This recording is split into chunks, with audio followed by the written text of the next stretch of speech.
নমস্কাৰ বন্ধুসকল, যিহেতু আজি 5 জুন বিশ্ব পৰিৱেশ দিৱস আৰু মই আহিছিলোঁ আমাৰ ঘৰৰ ওচৰতে থকা এখন জংঘলৰ মাজলৈ। এখন চৰকাৰী জংঘল, ইয়াৰ মাজলৈ আহিছিলোঁ আৰু মই উদ্দেশ্যটো লৈ আহিছিলোঁ। মোৰ পিছপিনে যোনজোপা এজোপা গছ আছে, এইজোপাৰ নাম হৈছে চেচু গছ।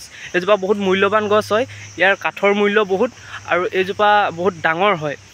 মই আহিছিলোঁ ইয়াৰ তলৰ পৰা কেইটামান পুলি নি পেলাই ৰাস্তা কিনাৰত লগাম বুলি, কিন্তু আহি পেলাই মই যোনখন এইখন জংঘল আছে, এই জংঘলখনৰ অৱস্থা দেখি মোৰ নিজৰে বেয়া লাগিছে। আৰু আহকচোন আপোনালোকক দেখুৱাওঁ কিদৰে জংঘলখন ধ্বংসৰ পথলৈ গৈ আছে।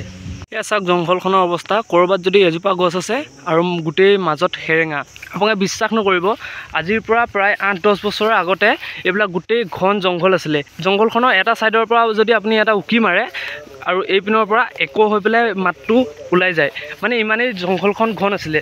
আৰু এইবিলাক এনেধৰণে চোৰাং চিকাৰী যোনবোৰ খৰি কাঠ আদিৰ কাৰণে এনেধৰণে কাটি কাটি লৈ জংঘলখন বৰ্তমান প্ৰায় ধ্বংসাৱস্থাত আছে।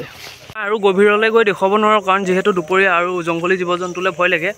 কিন্তু আপোনালোকে যদি ভিতৰলৈ গৈ পেলাই আৰু চাই, আৰু ধ্বংসাৱস্থাত আছে। জংঘলখনত সৰহ পৰিমাণে আছিলে চেচু গছ, এইজোপাক কয় চেচু গছ।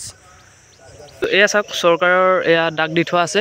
এইবিলাক কাটি কাটি নি পেলাই চোৰাং চিকাৰীসকলে বহু মূল্যত ইয়াৰ কাঠ বেচে। এয়া চাওক এইজোপাটো সৰু, ইয়াতকৈ ডাঙৰ প্ৰকাণ্ড প্ৰকাণ্ড গছবোৰ কাটি নি বহুত মূল্যৰ বিনিময়ত তেওঁলোকে কাঠখিনি বেচে। যদি এনেকৈ ধ্বংস কৰি গৈ থাকে, এনেধৰণৰ গছ গছনিসমূহ আমাৰ পৰা নাইকিয়া হৈ যাব। এই জংঘলখন যোনখন আছে, এইখন নাইকিয়া হৈ যাবগৈ। আৰু এইখিনিতে আজি প্ৰায় 6 মাহমানৰ আগতে এইখিনিতে এজোপা গছ আছিলে ডাঙৰ ওখকৈ, আৰু এইজোপা এতিয়া নাইকিয়া হৈ গ'ল। কি হ'ল কি কথা কোনেও নাজানে। ৰাতিৰ ভিতৰতে চোৰাং চিকাৰী আহি লৈ গুচি যায় কাঠখিনি।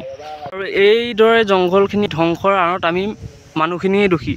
আৰু সময় থাকোঁতে যদি ইয়াৰ ওপৰত কোনো পদক্ষেপ নলয়, এইখিনি হয়তো এসময়লৈ নাইকিয়া হৈ যাব।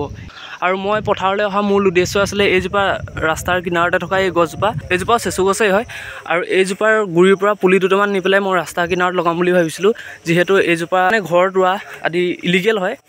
ৰোৱাটো ইলিগেল নহয়, ঘৰত থকা কাঠ ব্যৱহাৰ কৰা এইবিলাক ইলিগেল হয়। এইজোপাৰ যি পুলি বিচাৰি আহিছিলোঁ আমি, তাৰ পুলি আমি পাইছোঁ।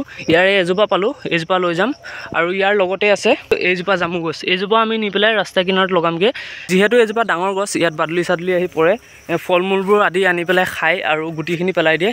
ইয়াত তেনেধৰণে গজি আছে। এই পুলিটো আমি লৈ যাম। মই এটা পদক্ষেপ হাতত লৈছোঁ।